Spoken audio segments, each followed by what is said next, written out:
July తొలి వారంలో PM Modi చేతుల మీదుగా భోగాపురం ఎయిర్పోర్టును ప్రారంభిస్తామని సీఎం చంద్రబాబు తెలిపారు.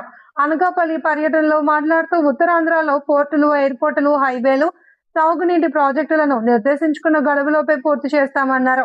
అలాగే ఇండస్ట్రీలు వస్తున్నాయని, ఈ జూన్లో వర్షాలు పడగానే ఉత్తరాంధ్ర సుజల, స్రవంతి ద్వారా అనకాపల్లి ప్రాంతానికి గోదావరి జలాలు తెస్తాము అని తెలిపారు.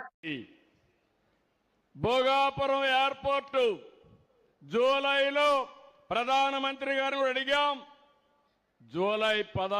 జూలై మొదటి వారంలో ఇనాగరేట్ చేస్తున్నాం.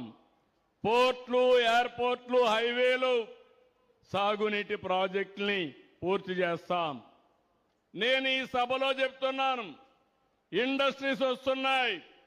ఈ జూన్లోనే వర్షాలు పడతానే గోదావరి నీళ్లు ఉత్తరాంధ్ర సుజల స్రవంతి ద్వారా ఈ ప్రాంతానికి తీసుకొస్తున్నాం.